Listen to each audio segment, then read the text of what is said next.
죽음에서 돌아온 사람들, 사후세계 체험자들의 공통된 증언. 당신이 몰랐던 이야기 사후세계의 증언 제1부. 인류가 탄생한 이래 가장 거대한 수수께끼는 단연 죽음입니다. 우리는 매일 죽음을 목격하지만 정작 그 문을 열고 들어갔던 이가 다시 돌아와 그 안의 풍경을 설명해 준 적은 거의 없었습니다. 의학계가 정의하는 죽음은 명확합니다. 심폐기능의 정지, 그리고 뇌활동의 완전한 중단입니다. 하지만 현대의학이 발달하며 죽음의 문턱에서 기적적으로 돌아온 사람들의 숫자가 늘어났고 그들이 쏟아내는 증언은 공포가 아닌 경이로움으로 가득 차 있었습니다. 오늘 당신이 몰랐던 이야기에서는 수천 명의 임사 체험자들이 공통적으로 증언하는 사후세계의 정교한 설계와 그 압도적인 진실을 파헤쳐 보려 합니다. 임사 체험자들의 증언에서 가장 먼저 나타나는 현상은 유체이탈입니다. 사고나 질병으로 심장이 멈춘 직후 그들은 아주 기묘한 감각을 경험합니다.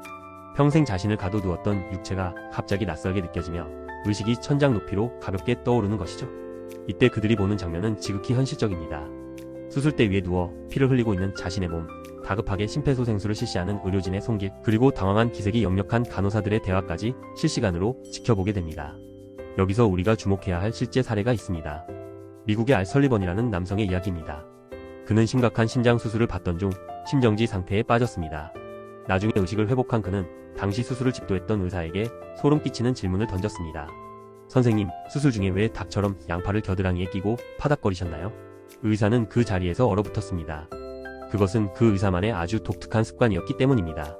수술 중 장갑의 멸균 상태를 유지하기 위해 손을 쓰지 않고 팔꿈치로 지시를 내릴 때 하는 동작이었죠.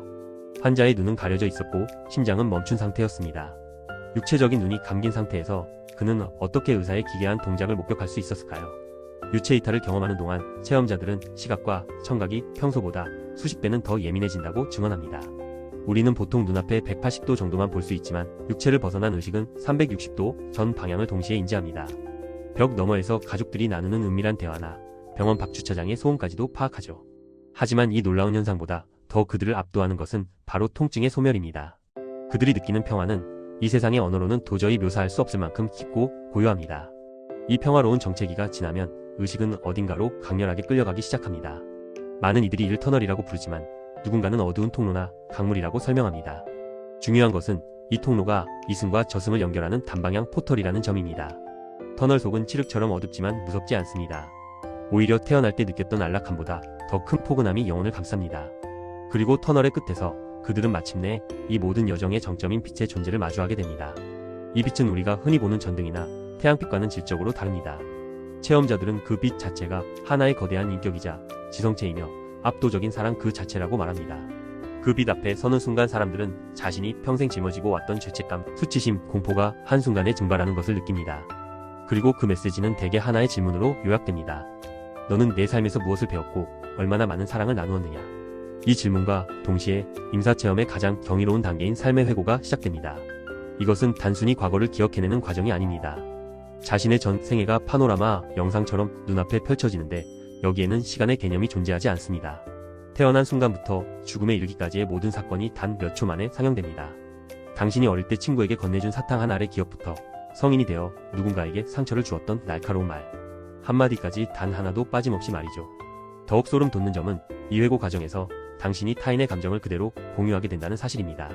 만약 당신이 과거에 누군가를 비난했다면 당신은 비난하는 자신의 모습만 보는 게 아니라 그 말을 듣고 가슴이 찢어질 듯 아파했던 상대방의 고통을 당신의 심장으로 똑같이 느끼게 됩니다. 이를 통해 체험자들은 깨닫습니다.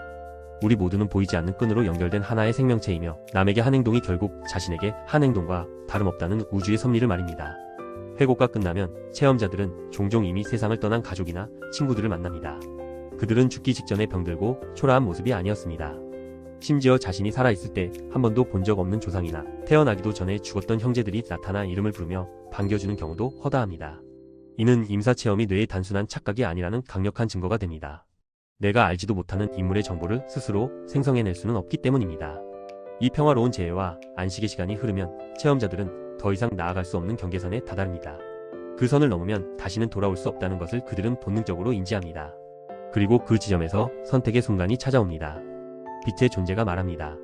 너는 아직 할 일이 남았다. 돌아가야 한다.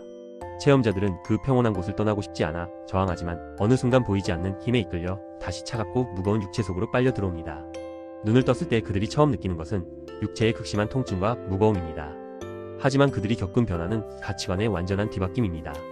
죽음에 대한 공포가 사라지고 사랑과 지식의 습득을 인생의 최우선 목표로 삼게 되죠. 과연 이것이 뇌의 장난일까요? 아니면 우리가 아직 가보지 못한 진짜 세계의 부름일까요? 사후 세계에 대한 당신의 생각은 무엇인가요? 일부 이야기는 여기서 마칩니다.